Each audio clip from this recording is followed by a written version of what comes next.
général de division Abdoulaye Maïga à la tête du gouvernement de transition. C'est le 21 novembre passé que le chef de l'État lui a accordé toute sa confiance à conduire les politiques et actions du gouvernement. Une année pleine pour le locataire de la primature engagé sur tous les fronts, avec pour seule ambition servir efficacement l'État et ses compatriotes.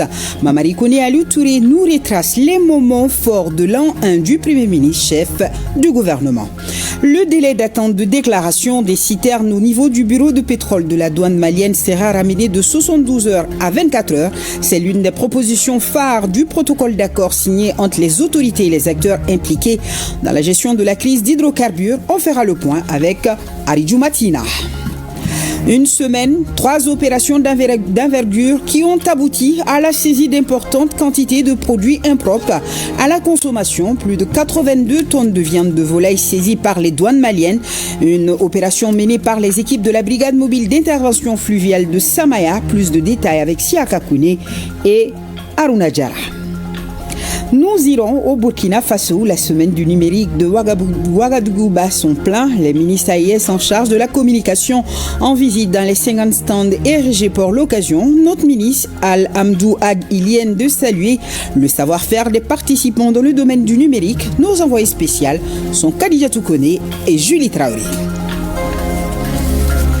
Bonsoir à tous. Merci de nous rejoindre. Carnet d'audience du chef de l'État de ce vendredi. Le général d'armée Assimi Goïta, chef de l'État, a reçu l'ambassadeur du Mali en Égypte, récemment nommé et désormais pleinement investi de sa mission. Cette rencontre de mise en route, riche en orientation stratégique, marque un tournant pour la nouvelle représentation malienne au Caire. Écoutons Samba Al-Hamdou Babi, ambassadeur du Mali en République arabe d'Égypte, avec résidence au Caire. Il est au micro de Tamsir Diabaté et Abdoul Salam Babara. Je commencerai par remercier le général d'armée Assimi Goïta, président de la transition, chef de l'État, pour la confiance placée à ma modeste personne pour représenter et défendre les intérêts de l'État en République arabe d'Égypte et dans les autres pays de la juridiction. Je mesure tout le sens la responsabilité liée à la fonction. En conséquence, j'ai retiré ma loyauté à la République, à ses institutions. J'ai pris l'engagement de renforcer davantage les relations de fraternité, d'amitié, de coopération entre le Mali et les pays de la juridiction en ayant comme boussole les 3 principes cardinaux et constitutionnels qui guident l'action publique, à savoir le respect de la souveraineté de l'État, le choix souverain des peuples et la défense de ses intérêts. La défense, la protection de nos compatriotes y établis seront aussi des priorités, en exploitant judicieusement les potentialités dont regorgent les pays de la juridiction. J'en ai profité aussi pour solliciter humblement et respectueusement ses orientations, ses conseils avisés, son soutien, son accompagnement et la mission qu'il m'a confiée. Il m'a accordé ce soutien, m'a accordé cet accompagnement. Et les orientations ont été données et les conseils avisés ont été donnés. 21 novembre 2024, 21 novembre 2025. Cela fait un an jour pour jour que le général de division Abdoulaye Maïga a été nommé à la tête du gouvernement de transition par le chef de l'État, le général d'armée Assimi Goïta. Cette première année du Premier ministre n'a pas été du tout repos. Crise énergétique, inondation, crise de carburant, apaisement du climat social et réforme institutionnelle. Voilà autant de défis qui ont marqué l'an 1 du chef du gouvernement. Au bout d'un an, les Maliens ont découvert un homme d'action, de méthode, d'écoute et surtout un fin diplomate. Ce soir, Mamadi Koné Aliou Touré nous retrace les moments forts de l'an 1 du Premier ministre, chef du gouvernement. Suivons ensemble. Nommé le 21 novembre 2024 au poste de Premier ministre, le général de division Abdoulaye Maïga est en terrain connu pour avoir assuré l'intérim à la primature. Sa mission, coordonner l'action gouvernementale. C'est lors du premier conseil de cabinet que le chef du gouvernement a fixé le cap en donnant quelques orientations aux membres du gouvernement. Le chef du gouvernement qui dit inscrire ses actions dans la continuité décide d'octroyer 2/3 de son fonds de souveraineté aux œuvres sociales du président de la transition. Au regard des défis immenses et complexes, pas de temps à perdre. Le 28 novembre 2024, EDEM SA, il est 7h30. Le chef du gouvernement rencontre la direction de l'entreprise et son personnel avec pour tâche la réflexion sur les voies et moyens de sortie de crise. Une semaine plus tard, les réflexions ont abouti à l'élaboration et à l'adoption d'un plan d'action qui a permis aux Maliens d'avoir de l'électricité durant le mois sacré de Ramadan. Depuis sa prise de fonction en fin novembre 2024, le Premier ministre, ministre de l'administration territoriale et de la décentralisation, le général de division Abdoulaye Maïga a insufflé une nouvelle dynamique à l'action gouvernementale. Une action gouvernementale qui a pour socle la lettre de cadrage du président de la transition, le général d'armée Assimi Goïta. Cette lettre est bâtie autour de 8 axes prioritaires. Ces priorités serviront d'ailleurs à l'élaboration du plan d'action du gouvernement PAG 2025-2026. Ce plan a été présenté devant le Conseil national de transition CNT le 16 mai 2025 et adopté le 19 mai après des débats très riches. Depuis sa nomination comme Premier ministre de la transition, le général de division Abdoulaye Maïga a mis en place un cadre ambitieux avec des priorités claires. Sécurité, réforme institutionnelle, diplomatie régionale et services essentiels. Pour expliquer le contenu de la lettre de cadrage, le Premier ministre a rencontré les forces vives de la nation, les responsables des centrales syndicales, des confessions religieuses, la société civile et les partis politiques. Le chef du gouvernement a par ailleurs initié un cadre de concertation mensuelle avec le secteur privé en vue de trouver des solutions aux différents problèmes du secteur. Mars 2025, le chef du gouvernement a initié les journées de renforcement des capacités sur la communication gouvernementale. Il s'agissait de sensibiliser les membres du gouvernement pour rendre la communication gouvernementale plus fluide. Pour un suivi rapproché, le Premier ministre préside les différents états généraux des secteurs. Il préside les réunions du comité interministériel de gestion des crises et catastrophes et le comité de pilotage de la digitalisation de l'administration en vue de rendre opérationnelle une décision présidentielle visant à digitaliser tous les paiements. Tout comme lors des inondations en 2024, le Premier ministre a présidé les différentes réunions du comité interministériel de gestion des crises et catastrophes pendant la crise du carburant au Mali. Il rencontre régulièrement les acteurs impliqués dans l'approvisionnement du pays en hydrocarbures et salue au nom du chef de l'État la résilience des Maliens. Au nom du président de la transition, chef de l'État, le général d'armée Assimi Goïta, le Premier ministre, a présidé plusieurs rencontres comme la Journée nationale des autorités et légitimités traditionnelles, la première édition du Salon international sur la défense et la sécurité à Bamako, BAMEX 2025, et d'autres activités impliquant les pays de la Confédération AES. Pour montrer que le Mali est un pays fréquentable, le général de division Abdoulaye Maïga a aussi reçu plusieurs diplomates, les responsables des institutions financières internationales et les partenaires au développement. Le Premier ministre chef du gouvernement s'est rendu à l'intérieur du pays, plus précisément à Ségou, Marakakungo, Nyono, Ndebougou, Djouela, Koutiala, San et Tombouctou pour inaugurer des infrastructures sportives, lancer des projets de développement et enfin échanger avec les forces vives des régions autour de la lettre de cadrage du chef de l'État adressée au gouvernement. Pour sa première sortie à l'extérieur du pays, le général de division Abdoulaye Maïga a effectué une visite de travail et d'amitié au Niger. Avec ses homologues du Burkina Faso et du Niger, le point de la mise en œuvre de la feuille de route de la Confédération des États du Sahel est fait au président de la République du Niger. Au Ghana, le Premier ministre porteur d'un message du chef de l'État a échangé avec le président de la République sur les voies à mettre en œuvre pour renforcer les relations entre les deux pays. Sur le plan international, le Premier ministre a pris part à plusieurs rencontres. Il s'agit entre autres de la 4e conférence des Nations Unies sur le développement à Séville en Espagne, de l'Expo Osaka 2025 au Japon et de la 3e conférence des Nations Unies sur les pays en développement sans littoral à Awaza au Turkménistan. Le chef du gouvernement a enfin pris part aux travaux de la 80e Assemblée générale des Nations Unies à New York aux États-Unis d'Amérique. Lors de toutes ces rencontres, le général de division Abdoulaye Maïga a porté la voix de la Confédération des États du Sahel, AES, au nom du président de la Confédération, le général d'armée Assimi Goïta. Le gouvernement Abdoulaye Maïga a marqué sa première année par une affirmation souverainiste, un renforcement sécuritaire et une diplomatie active dans le cadre de la Confédération AES. La population reste confiante tout en souhaitant des résultats concrets sur la sécurité quotidienne, l'économie et la poursuite des réformes institutionnelles.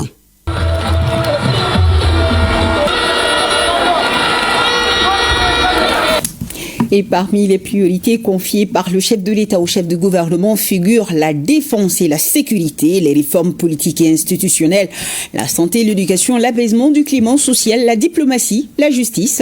Beaucoup de réalisations faites, mais des défis restent. Les acquis et perspectives du gouvernement sous la direction du général de division Abdoulaye Maïga, c'est avec Aoulusseini Touré.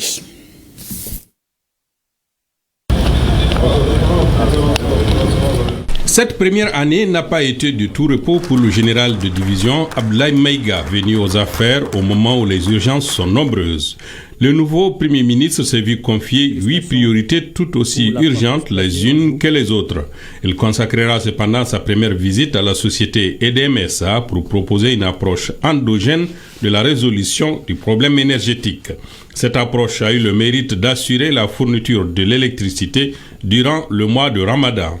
Cependant, le Premier ministre ne perd pas de vue la lettre de cadrage du président de la transition, une lettre bâtie sur 8 axes prioritaires, lesquels ont servi à la rédaction du programme d'action gouvernementale. En mars 2025, ce programme a été présenté devant le CNT et adopté à l'unanimité des votants. Le PAG pouvait donc se dérouler. Auparavant, le chef du gouvernement a rencontré les forces vives pour expliquer les différents points du PAG et la démarche qui sera imprimée. Au titre de la défense et de la sécurité, plusieurs réalisations en termes de recrutement de personnel et de construction d'infrastructures. Rien que pour cette année, il est prévu le recrutement de 15 000 militaires et 9 000 agents des forces de sécurité. Dans la même dynamique, 6 nouveaux camps militaires verront le jour à Bougouni, Koutiala, Sang, Kita, Djema et Nyoro du Sahel. Déjà, ceux de Bougouni et de Koutiala ont été inaugurés et sont opérationnels. L'hôpital militaire de Banankoro sera bientôt mis à la disposition des usagers. Par ailleurs, il faut noter la mise en œuvre de l'opération Dougou Koloko pour assurer la présence de l'État sur l'ensemble du territoire, en même temps que la sécurisation des personnes et de leurs biens dans les zones durement affectées en proie à l'insécurité, au terrorisme et à la criminalité. Au chapitre des réformes politiques et institutionnelles, elles ont concerné plusieurs départements sectoriels. On peut noter la justice, la santé, l'éducation, la réorganisation territoriale, les mines, la sécurité, la défense et bien d'autres encore. Concernant la satisfaction des besoins fondamentaux de la population, le gouvernement œuvre notamment à assurer la disponibilité des produits de première nécessité et de grande consommation et veille à la maîtrise des prix. Le Premier ministre a créé et préside un cadre de concertation mensuel avec le secteur privé. Les discussions aboutissent à des solutions viables aux difficultés rencontrées par les opérateurs économiques. Malgré le changement du mode opératoire des groupes armés qui s'attaquent au circuit d'approvisionnement, l'État veille à assurer un approvisionnement correct du marché. La fourniture du pays en hydrocarbures, par exemple, connaît une amélioration crescendo. Les travaux de la commission qui gère ce dossier sont présidés par le chef de gouvernement en personne, donnant ainsi un cachet particulier. Récemment, le Premier ministre a visité les installations de l'OMAP pour constater la fluidité de la distribution du produit depuis ce service stratégique. Ce jour, jeudi 21 novembre, sous l'impulsion du Premier ministre, un protocole d'accord a été signé entre le gouvernement et les opérateurs du secteur pétrolier, accord portant sur le dédouanement rapide des camions-citernes.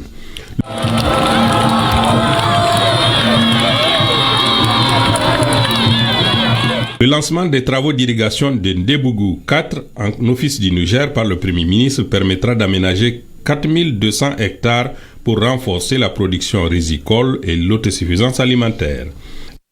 L'amélioration de la couverture sanitaire et le relèvement du plateau technique de nos structures sanitaires est en 4e position dans la liste des priorités fixées par le chef de l'État. Ainsi, plusieurs de nos formations hospitalières ont été dotées de matériel ultramoderne.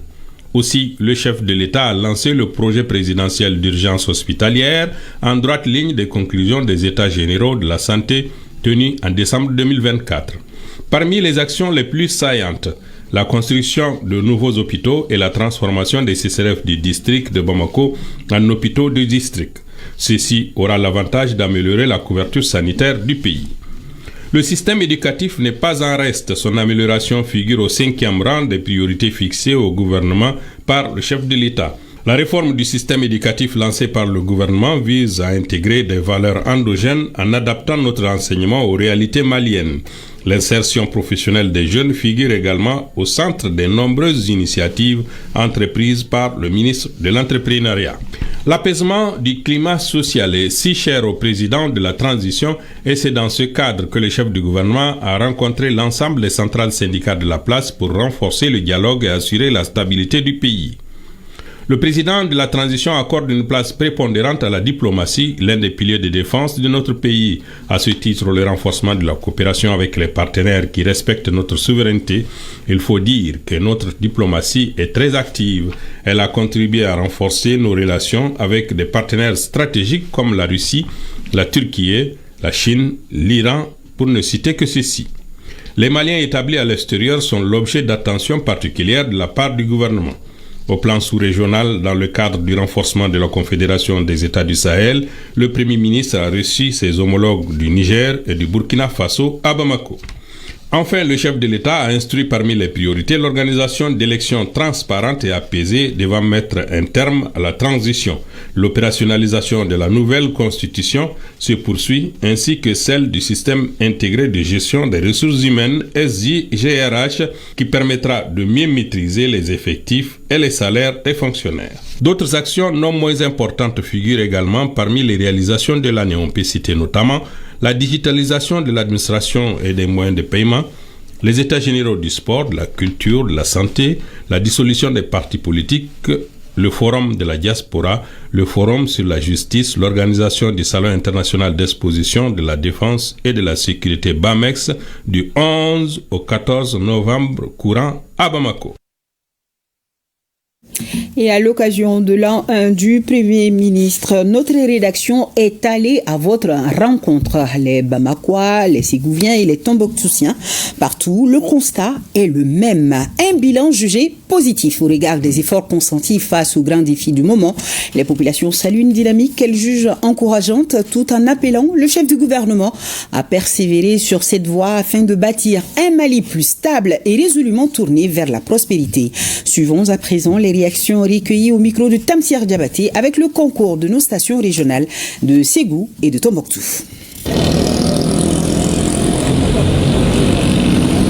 Le Premier ministre a un an à la tête du gouvernement. Quelle appréciation faites-vous de son bilan? Tous les Maliens sont fiers d'eux. On ne peut pas avoir un régime aussi compétent, dynamique que ce régime-là. Moi, je l'apprécie infiniment.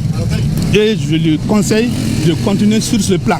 Le bilan du Premier ministre, vraiment, je ne dirais pas que c'est bon.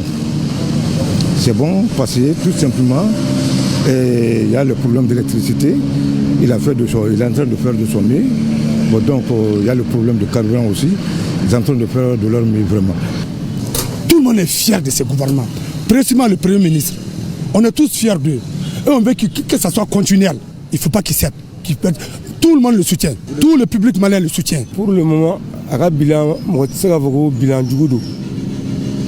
Il faut jamana dingami ngumu unya a dingai ngadu jamana jereli mano a bara mano ga jusqu'à présent qui dija alibi ambi do douai ala ka tafanga kwala.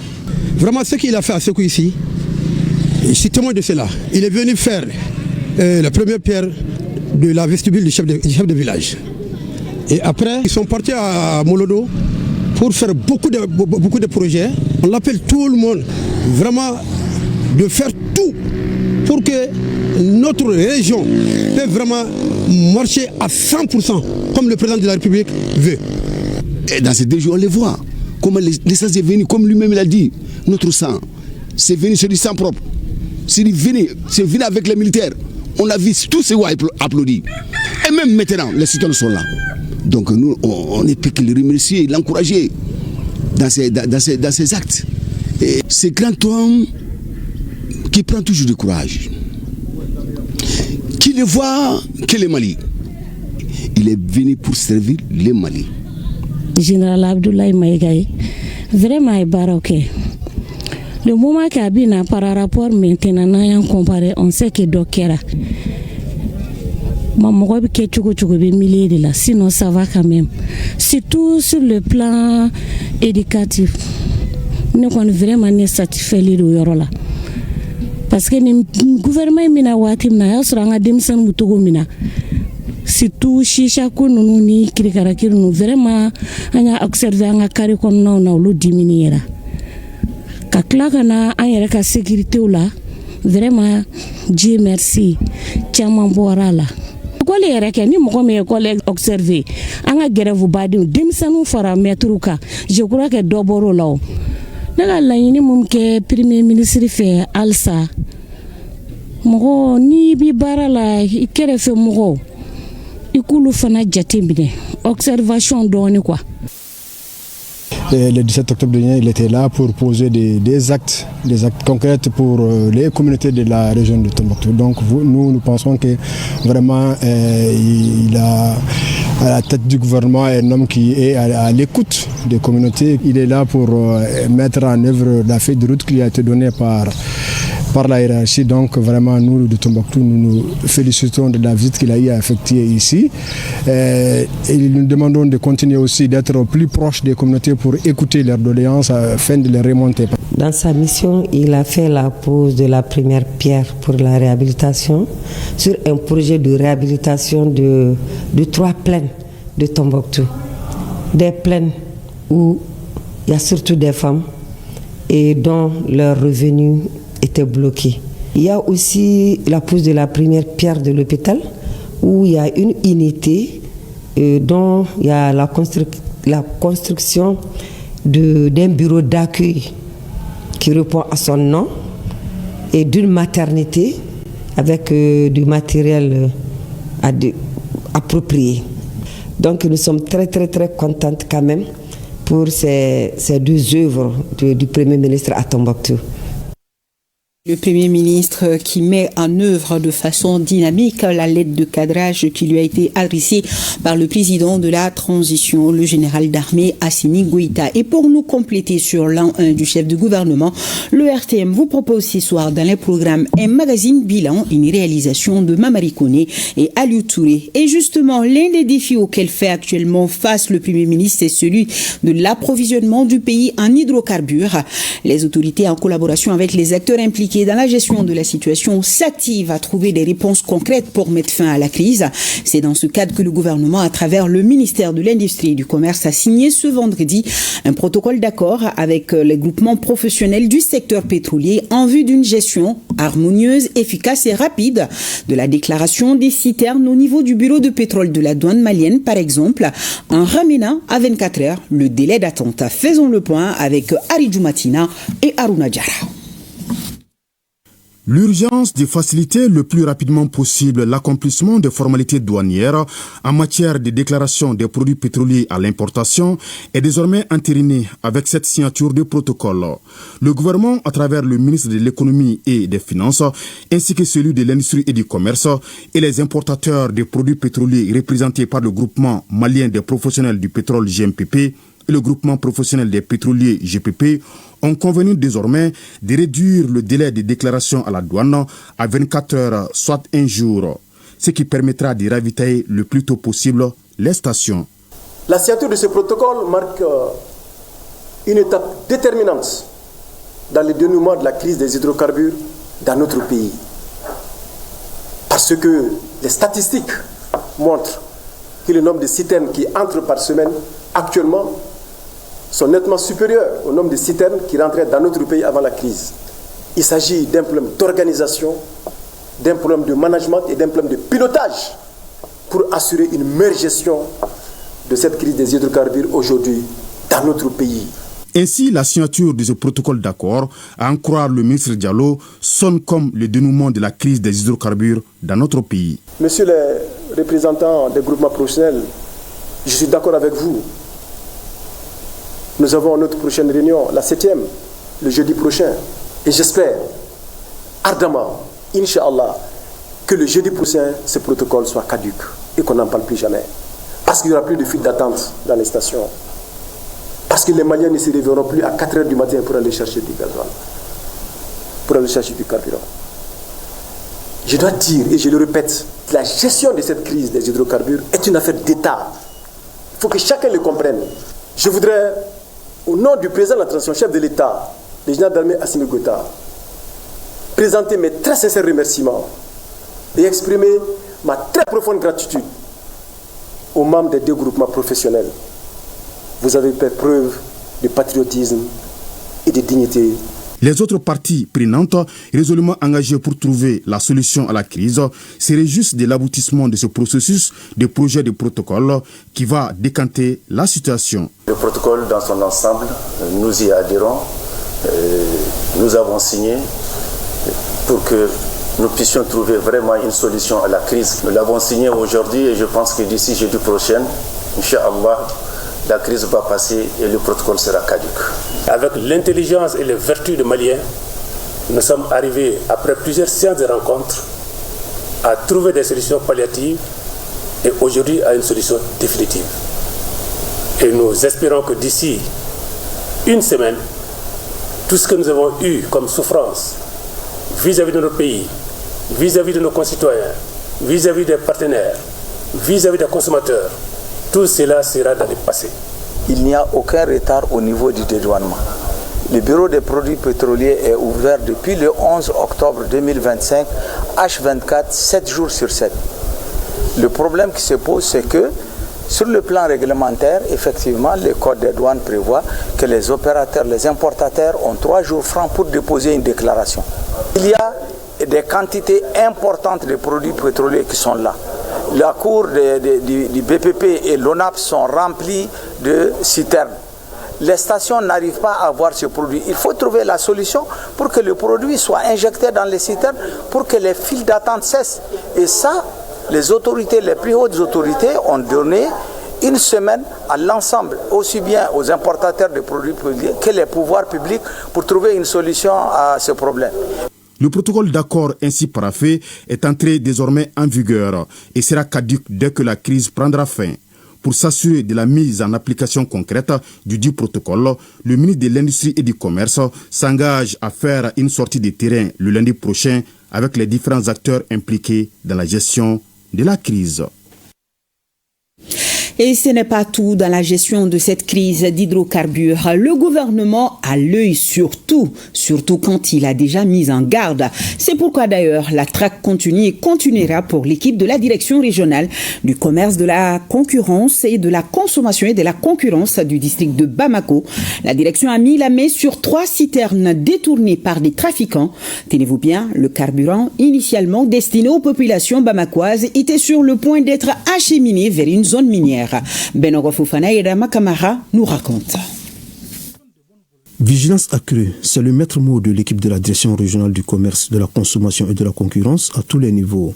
À Bamako, Fousseini Bama et ses éléments ont intercepté ce jeudi 3 citernes de 45 000 litres chacune, stationnées dans une cour à Dorobougou, dans la commune du Mandé. Les premières enquêtes révèlent que ce sont des citernes détournées à d'autres fins. Ces camions-là étaient destinés pour une station SPS à Faladje, dans les documents et dans les tableaux de la douane que les agents ont reçus. Nos agents sont partis attendre à ce niveau. Donc, une fois arrivés là-bas, ils ont vu que les camions n'arrivent pas. Donc ils ont fait des investigations pour venir trouver que les camions sont jusqu'à Dorobougou. Une fois arrivés sur place, ils ont trouvé que ce n'est pas un seul camion, mais il y a 2 autres camions qui sont stationnés. Ces 2 camions sont stationnés dans une cour appartenant à des personnes de nationalité étrangère. Ils achètent ces camions-là, donc ils les amènent dans ces cours-là, ils les mettent dans des cuves et pour les transporter dans leurs mines. Donc sinon ces camions-là n'étaient pas destinés ici. Ils étaient destinés à une station au niveau de Faladje. Au lieu de ravitailler ces stations-là, ils viennent vendre ça à d'autres opérateurs. Vu la nouvelle dynamique enclenchée par l'équipe de Bamba grâce au soutien des autorités de la transition et du département de tutelle, les malfaiteurs répondront de la plus belle manière de leurs actes devant les juridictions compétentes. L'autre jour, le Premier ministre s'est déplacé sur le terrain pour aller de visiter, aller voir comment les choses se passent. Il a donné des instructions claires aux services chargés vraiment de suivre ces opérations. Mais après tout ça, s'il y a d'autres acteurs qui viennent contourner ces dispositifs mis en place pour venir faire autre chose, ces actes-là ne peuvent pas rester impunis. Afin de réussir le pari de la bonne distribution du carburant, la DRCC mise sur la collaboration de la population. Ce que j'ai à dire aux opérateurs, ils ne sont pas tous dans cette situation. Il y a beaucoup qui travaillent correctement. Mais ceux qui ne font pas correctement leur travail, qu'ils se disent que nous allons les rechercher. Lorsqu'ils seront retrouvés, ils vont être en face de la réglementation. En entendant la suite des procédures, les 3 citernes saisies sont retournées au dépôt avec contenu. Et on va faire à présent une halte dans le cœur d'un des dispositifs d'acheminement du carburant à travers le pays. Dans le souci de mieux organiser les départs et la traversée de la ville, des espaces sécurisés ont été aménagés, ce qui suscite d'ailleurs beaucoup d'enthousiasme et de détermination pour une cause nationale. Le reportage est signé Agali Ag Agissa, Abdul Karim Konaté, Djibril Bagayugo depuis notre station régionale de Bougouni. Face à la crise liée à une pénurie des hydrocarbures, les Maliens font bloc derrière les autorités pour déjouer ce complot international contre le Mali. Les chauffeurs de citernes, acteurs incontournables dans l'approvisionnement du pays, décident de jouer leur partition sans faille.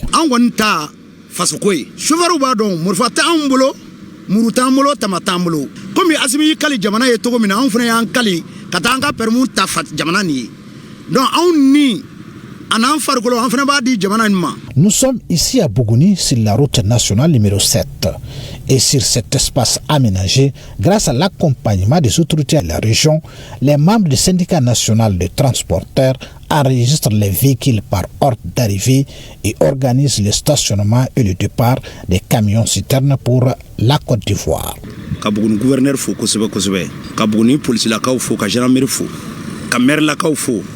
Olu de nana ni yɔrɔ siɲɛ ka da an ma k'an ka mɔbiliw jɔ Buguni aéroport kɔrɔ hali sisan machine bɛ baara la yan CMDT mɔgɔw fana y'o d'an ma ka tila ka n'u ka bagi kelen sigi pour que ɲaman kana caya an ka ɲaman k'o fana kɔnɔ mairie fana nana ni yelen dama dama ye k'o don fɔlɔ a tɔ bɛ kɔfɛ halisa.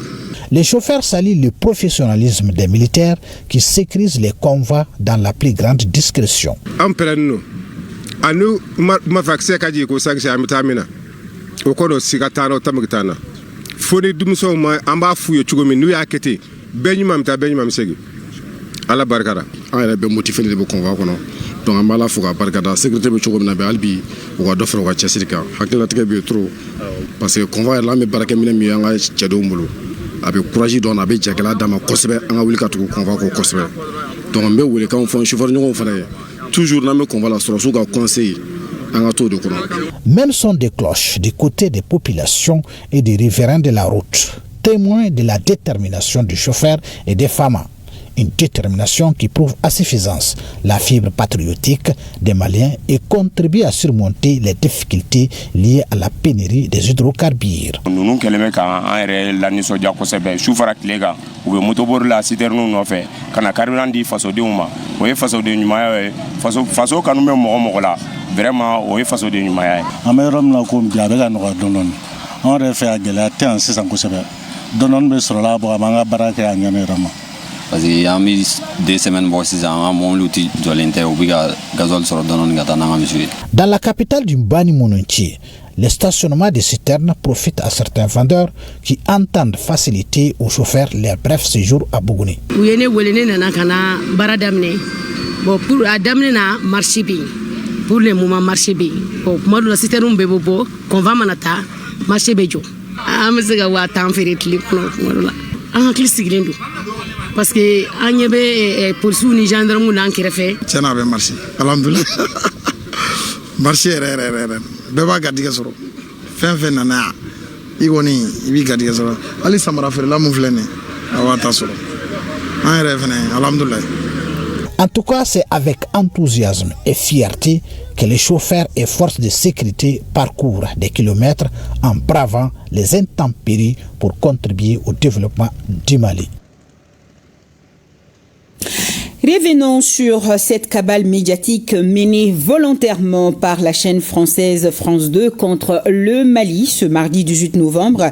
Elle est allée même à dire que le Mali est un pays au bord du chaos. La rédaction de France 2 décrit un récit apocalyptique où la nuance visiblement n'a pas été invitée. Et face à cette mise en scène pour le moins discutable, il y a lieu d'examiner de près la nouvelle offensive médiatique de France 2 contre le Mali, tant elle en dit long sur la méthode et sur les limites de cette chaîne décidément peu soucieuse du professionnalisme.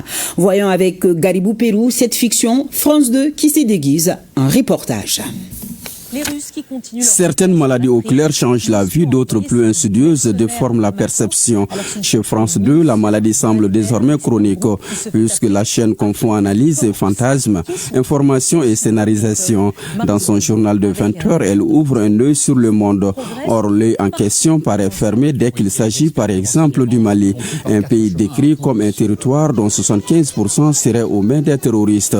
À l'en croire, le pays serait sous le chaos et Bamako sous blocus. À vous maintenant d'en juger s'il s'agit de Bamako, la capitale du Mali, ou d'un autre Bamako peut-être situé dans une géographie parallèle.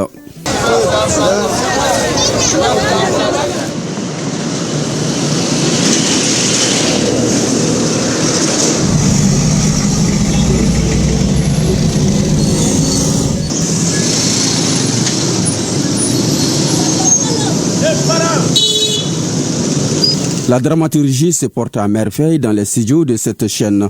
On se demande parfois si les rédactions n'offrent pas des cours sur l'art de mieux inquiéter. Sur 700 stations, 600 sont à sec, annonce France 2. Un chiffre aussi extraordinaire que la chaîne a presque oublié le principe de la vérification. Elle augmente avec une constance considérable au point qu'elle omet un détail. Malgré tout, le prix du carburant demeure inchangé. Une omission, sélection éditoriale ou simple brutalité. Et à défaut d'ajuster la réalité, France 2 secoue le panier de la ménagère. Elle s'invite même dans les cuisines pour décréter une inflation de 40% sur les produits de base. Certainement, même l'épicerie devient théâtre d'opération chez France 2. Autre angle abordé, France 2 affirme que 4000 Français vivraient au Mali et que les autorités françaises leur recommanderaient de quitter dès que possible.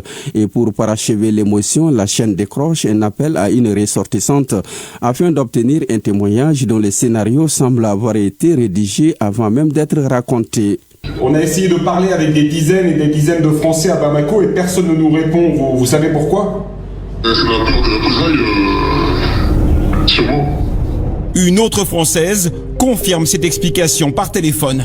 Il y a eu beaucoup de cas d'arrestation et de mise en garde à vue pour atteinte à la sécurité de l'État. Terre d'hospitalité, le Mali ne nourrit aucune haine, surtout envers l'étranger. Le pays accueille comme il a toujours fait ceux qui respectent sa souveraineté. Vient enfin l'angle habituel.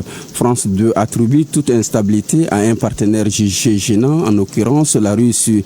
Ces plateaux sont envahis par des anciens otages et spécialistes du terrorisme qui ne manquent pas d'interpeller. Selon France 2, la propagande des terroristes est synonyme de leur montée en puissance qui serait l'effet direct du choix stratégique du Mali. La chaîne entretient la fiction d'un pays au bord de l'effondrement. Or, le Mali n'est ni une fable, ni un simple remplissage pour une minute creuse de journal télévisé. Le Mali est une vieille nation solidement fixée, comme le menton du dromadaire pour reprendre une image familière. La chaîne peut veiller comme une hyène, espérant la chute de ce menton encore plus solide. Tout le monde voit que France 2 décuise la fiction en reportage, oubliant que le Mali, le pays de Modibo Keïta, s'est tenu hier, se tient aujourd'hui et se tiendra pour l'éternité. Et pour rassurer sur la quiétude de Bamako, le RTM vous amène à travers notre belle capitale qui respire la vie et l'espoir. Ce soir, on va prendre ensemble nos transports urbains et interurbains. Comme tous les autres secteurs d'activité, ils poursuivent normalement leur routine journalière au bonheur de la population. Cela grâce à la détermination des forces armées qui facilite l'approvisionnement régulier en carburant, un état de fait qui permet aux différentes compagnies de travailler à plein régime. Le constat a été fait par l'une de nos équipes de reportage dirigée par Tchemoro Konati. Un car d'une compagnie de transport amorce son départ de Bamako pour la cité de Balazan. Il est conduit par un nommé Souleymane Traoré dans une sérénité inégalée. Illustration éloquente de la poursuite du transport interurbain au Mali. Nous circulons librement chaque jour. Nous rassurons toute la population. Même sentiment de sérénité chez les passagers que nous avons approchés sur la question. Ces derniers affirment se moquer doublement des allégations mensongères aux allures de propagande qui enflamment certaines chaînes et les réseaux sociaux. Les propos qu'ils sont en train de tenir relèvent purement du mensonge. Toi-même, tu vois l'atmosphère. Le problème de carburant que nous traversons connaît un début de solution.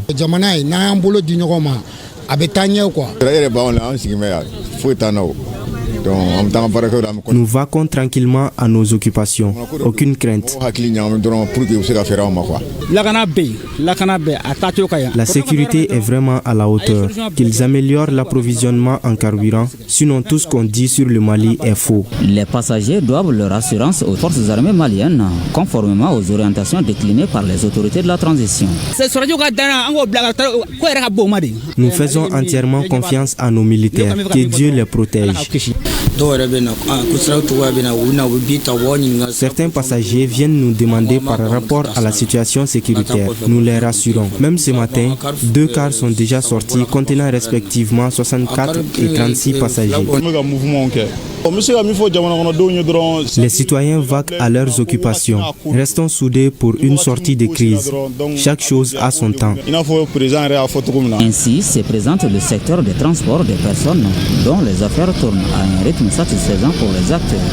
De jour comme de nuit, les compagnies sont opérationnelles à la grande satisfaction des usagers. À suivre ce soir après ce journal dans nos programmes, le 8e numéro de GouVaction. C'est une production du Centre d'information gouvernementale du Mali, Sigma, en collaboration avec l'ORTM sur les réalisations et actions concrètes du gouvernement. GouVaction, c'est après ce journal avec une présentation de Famoussa Sidibé en français et Idrissa Sidibé en bamanankan. Sur un tout autre plan, le rapport provisoire de la mission de réalisation de l'enquête de satisfaction des usagers des services publics sur la table des experts. Fademba Keita nous en parle. Fruit d'une approche participative du consultant indépendant à travers des missions d'enquête dans les 19 régions administratives du pays et dans le district de Bamako, l'enquête de satisfaction des usagers des services publics est un document de 400 pages. Au centre du présent atelier, pour validation, la présente enquête met à nu un taux de satisfaction ou de progression globale de 65,91%. L'enquête de satisfaction des usagers de l'administration et des services publics est un exercice démocratique et de transparence. C'est un outil d'aide à la prise de décision des gouvernants et qui mettent les citoyens au centre des intérêts des décisions, de toutes les décisions qui sont prises. Cet atelier de validation est important puisqu'il constitue un espace de partage des conclusions des missions d'enquête menées. Adapter le secteur public aux exigences du monde moderne à travers un meilleur pilotage de la gestion des ressources humaines, la simplification des démarches et procédures administratives, l'amélioration du service aux usagers et l'augmentation de la productivité est devenue une préoccupation essentielle tant pour les pouvoirs publics que pour les usagers. Autant de raisons qui justifient l'option du gouvernement de s'engager dans une démarche d'amélioration de la qualité du service rendu par l'administration publique, notamment dans sa relation avec les usagers. Pour que l'enquête de satisfaction des usagers des services publics réponde aux attentes, les participants s'attelleront afin d'identifier les difficultés rencontrées dans l'accès aux services publics en termes d'accueil, d'orientation, de transparence et d'efficacité.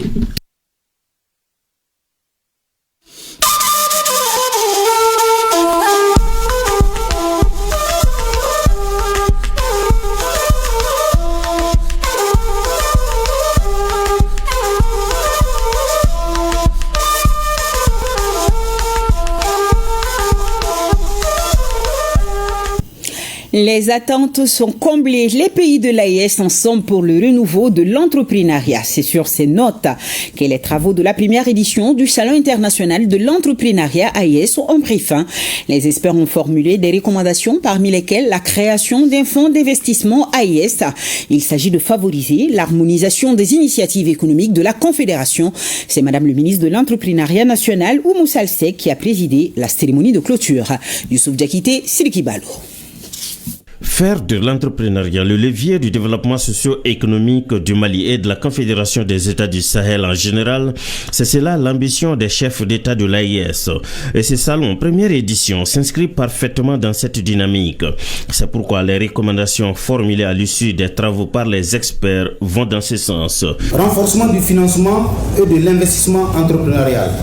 Il s'agit ici de créer des mécanismes financiers innovants adaptés aux réalités africaines, mettre en place un fonds d'investissement AES unifié et performant, mutualiser les investissements entre pays de la Confédération, mobiliser les ressources internes pour financer les projets économiques.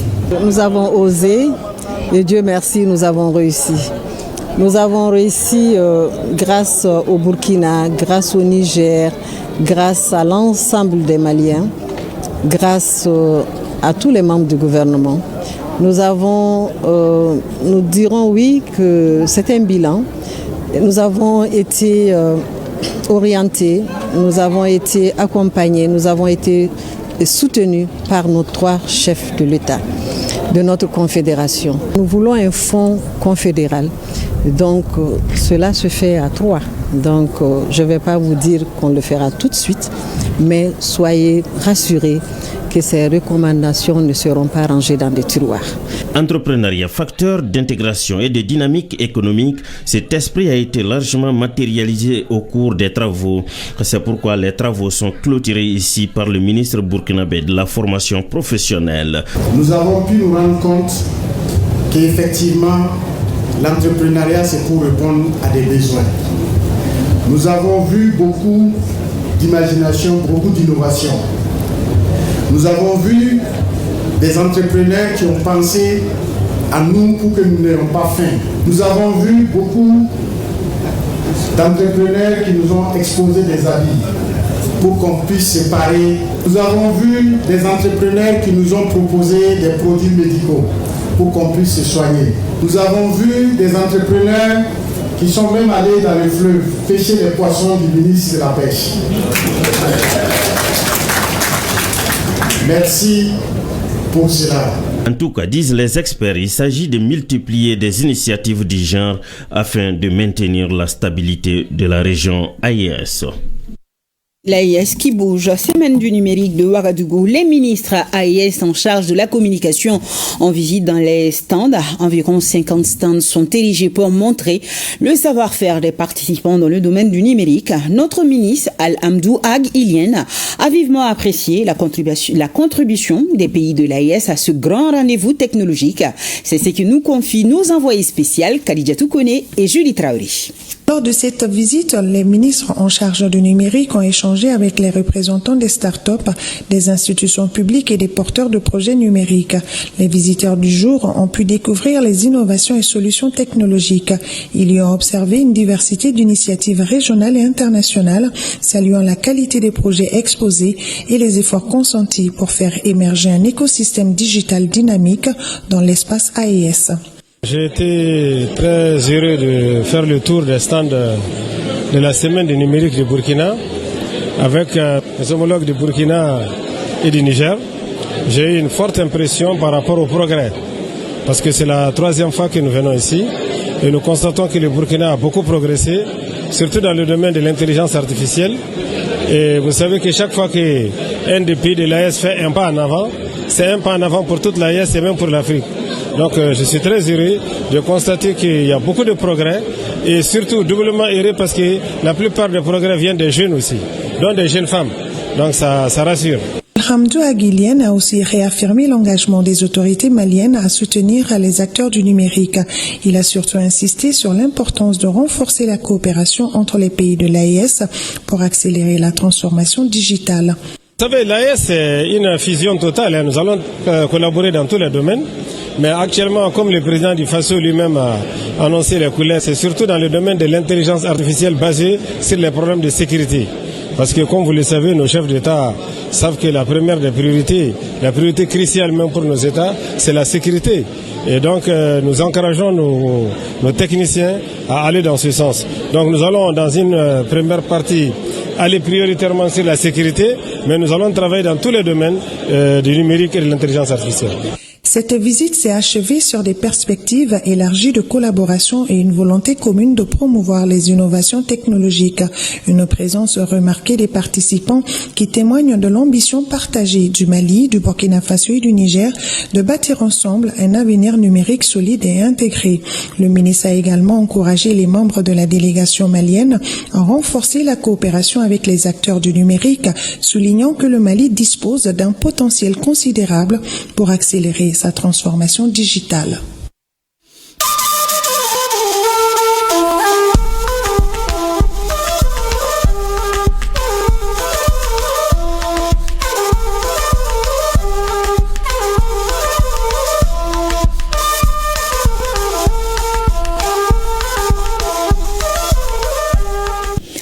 Je voulais annoncer dans le sommaire, les douanes maliennes ont mené à l'espace d'une semaine 3 opérations qui ont abouti à la saisie d'importantes quantités de produits impropres à la consommation. Les équipes de la brigade mobile d'intervention ont saisi plus de 82 tonnes de viande de volaille, de foie et de rouillon de bœuf introduits frauduleusement au Mali en violation de 2 arrêtés interministériels qui interdisent l'importation de viande de volaille et de bœuf. Plus de 10 tonnes de cuisses de poulet ont été saisies notamment par la brigade fluviale de Samaya.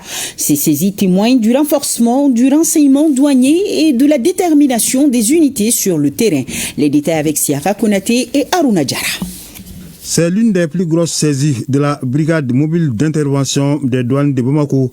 La BMI a saisi le 19 novembre plus de 69 tonnes de foie et de rouillons de bœuf dissimulés dans des conteneurs dans un dépôt clandestin à Banagabougou.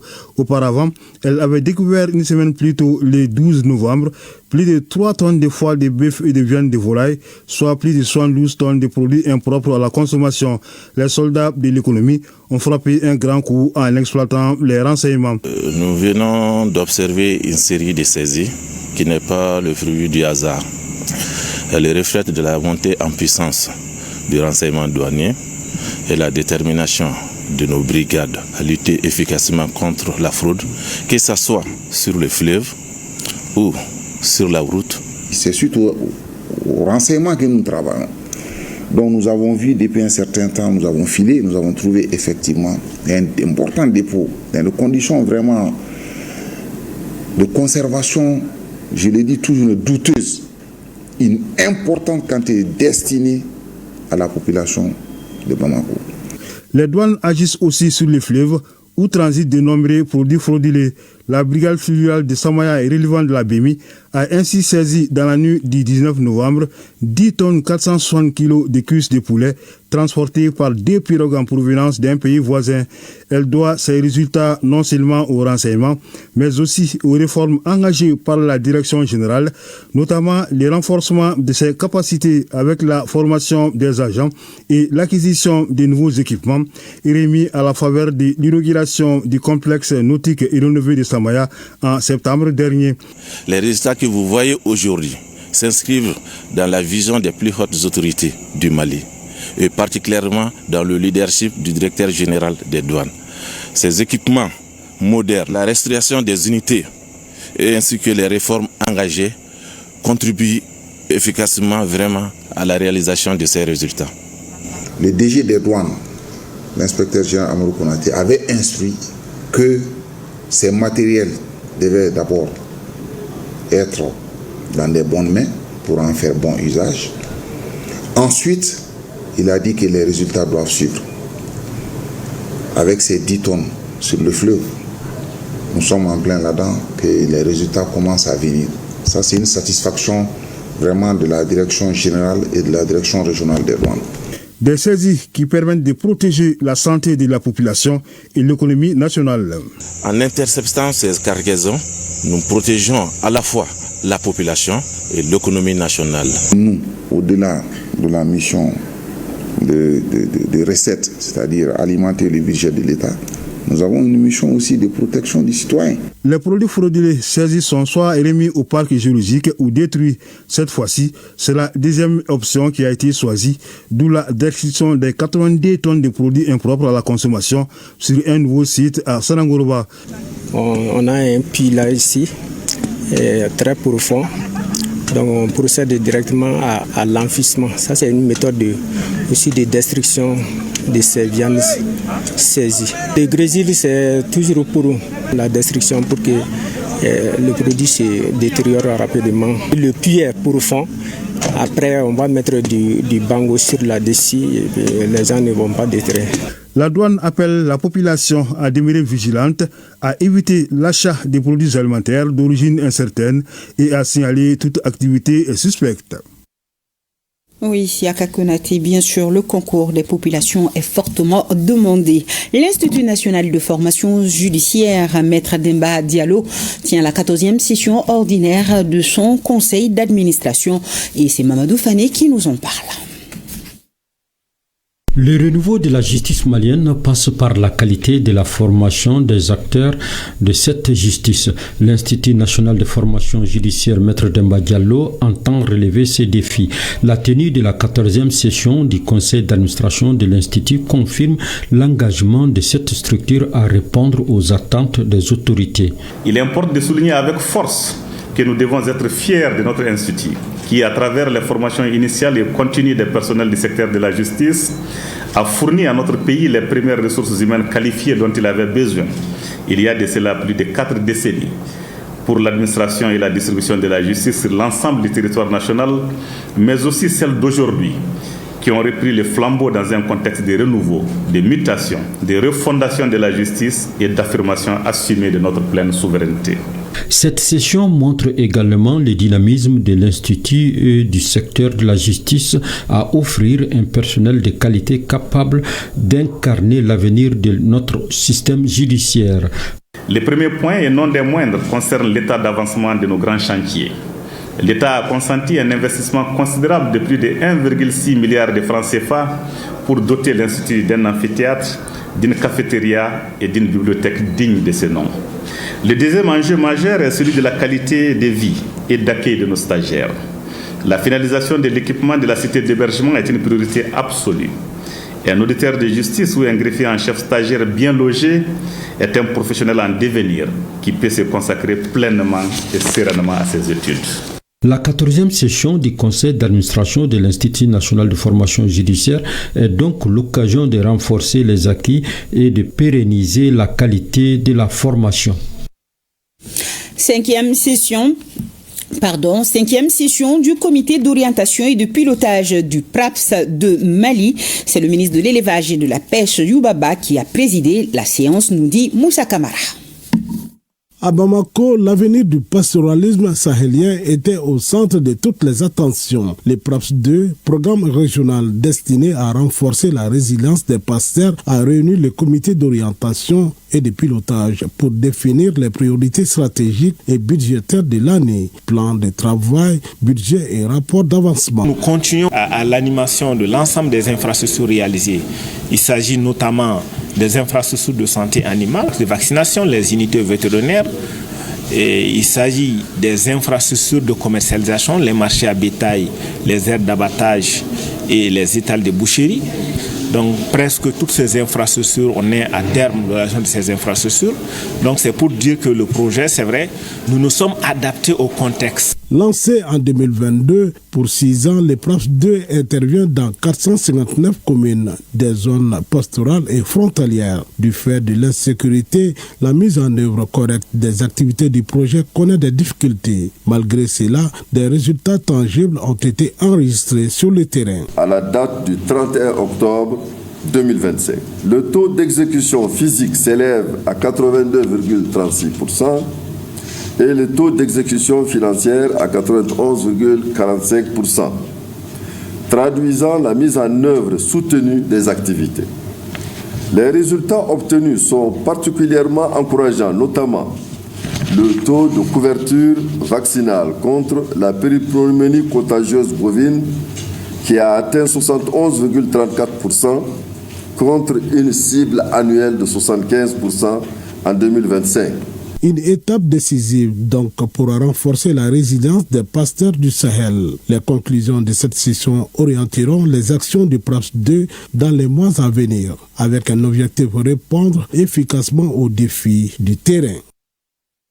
Et avec Koumba Sissé, nous allons faire le point de la 24e session ordinaire du Conseil d'administration de l'Agence nationale d'assistance médicale. Le budget prévisionnel de l'Agence nationale d'assistance médicale pour l'année 2026 se chiffre à plus de 3 526 millions de francs CFA. L'examen et l'adoption de ce budget constituent des exercices auxquels les administrateurs de l'ANAM s'adonnent au cours de la 24e session ordinaire de la structure.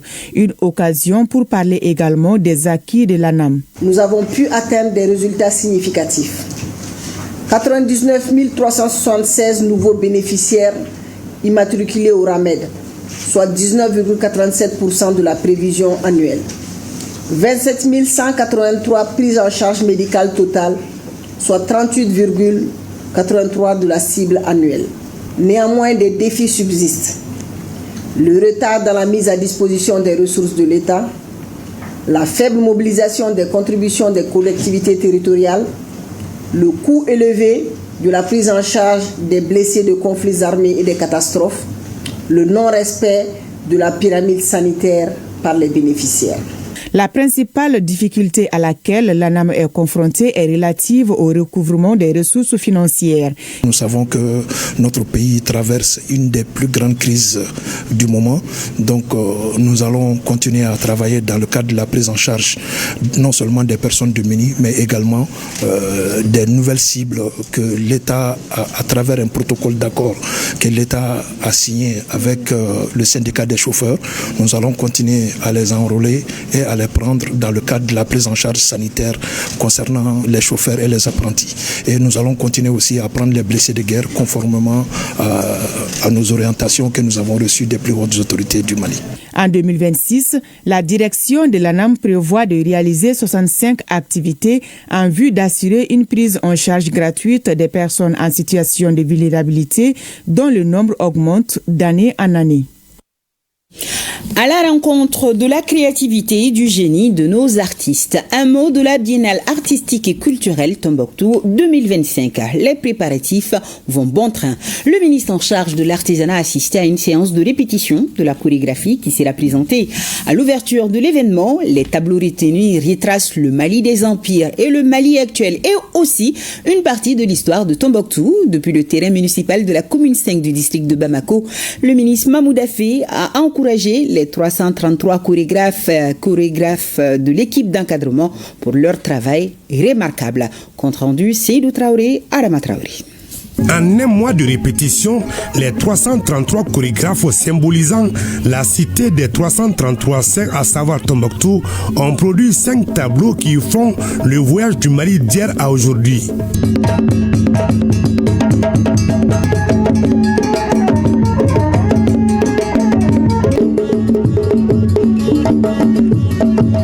Le deuxième tableau représente le retour de Kankou Moussa, le roi de l'or de la Mecque en 1235.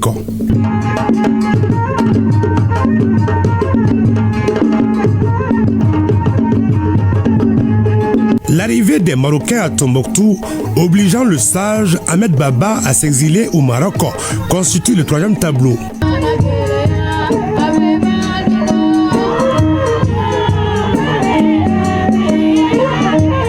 Le 4e et 5e tableau décrivent le Mali actuel, la rébellion de 2012, l'infiltration terroriste, jusqu'à cette année dédiée à la culture. Vous avez vu une fille avec une calouba. Cette calouba contient de la lumière.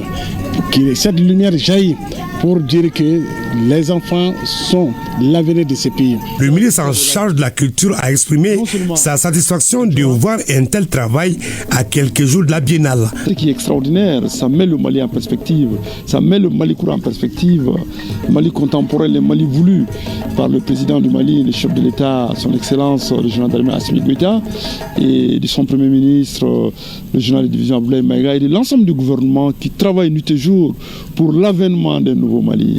La chorégraphie de la Biennale s'appuie sur une création sonore originale qui mêle instruments traditionnels, modernes et voix d'artistes.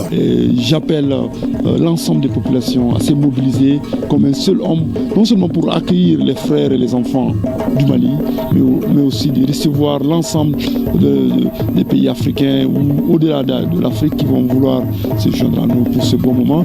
Et au peuple du Mali, je voudrais les inviter à Tombouctou. C'est cette chorégraphie qui ouvrira le bal de la Biennale le 18 décembre prochain à Tombouctou et qui verra la participation des 19 autres régions du pays, plus le district de Bamako. Je vous propose d'écouter le directeur général de Kafouji-Guinée. Il revient pour nous sur le drame survenu le lundi 10 octobre qui a touché son service. À ce jour, les activités ont repris à l'Institut de microfinance Kafouji-Guinée. Une reprise rapide grâce aux efforts des travailleurs avec l'accompagnement des adhérents et le soutien des autorités. Ibrahima Keïta a été interrogé par Abdul Karim Kaba. La modernisation du système d'information et de gestion de Kafouji-Guinée a été un sauveur dans ce sinistre-là. C'est cette anticipation qui a permis à CAFO d'aller beaucoup plus en avant en créant le service USSD, qui est tout simplement un mode opératoire qui n'a pas besoin de connexion, qui n'a pas une exigence qui est l'électricité. Les clients ont été servis en USSD. Et cette USSD-là permet non seulement de fonctionner notre Dignet Tamana, et Dignet Tamana, c'est donner de l'accessibilité 24 sur 24, 7 jours sur 7 à nos membres, d'avoir accès à distance dans vos bureaux, dans la famille, au champ, à leur épargne.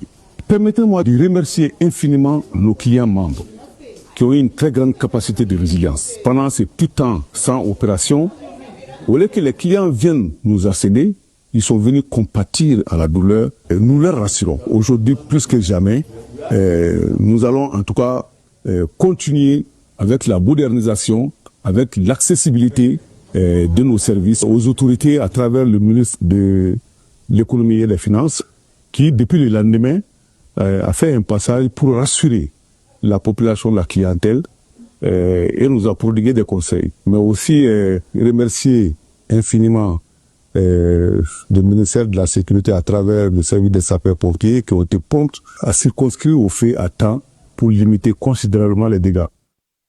Et un mot du premier forum annuel d'échange stratégique, c'est à l'actif d'Ecobank Mali sur initiative de son conseil d'administration et l'Inde à travers son ambassade est à l'honneur de ce forum, nous dit Boubacar Bablitouri. Ecobank Mali dans une dynamique de séduction des pays émergents pour booster l'économie malienne, cela à travers un partenariat gagnant-gagnant. Une dynamique enclenchée par le conseil d'administration de l'institution financière à la faveur du premier forum annuel d'échange stratégique. Il vise à nouer des partenariats avec d'autres pays du monde en vue d'un investissement et le financement dans les secteurs clés du développement de notre pays. Pour ce premier forum, le choix est porté sur l'Inde, un choix qui s'explique.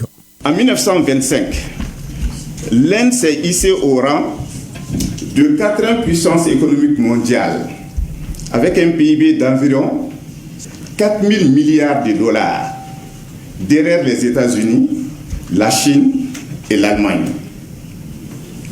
En parité de pouvoir d'achat, l'Inde en fait occupe la 3e place mondiale, représentant près de 8,5% de l'économie mondiale. Les projections internationales sont unanimes. D'ici 2030, l'Inde deviendra la 3e économie de la planète. Autant de potentialités qui se présentent comme une véritable opportunité pour notre pays en général et le secteur privé en particulier. Selon les études nationales, le Mali compte 22 filières porteuses, dont 13 prioritaires. Et vous savez quoi?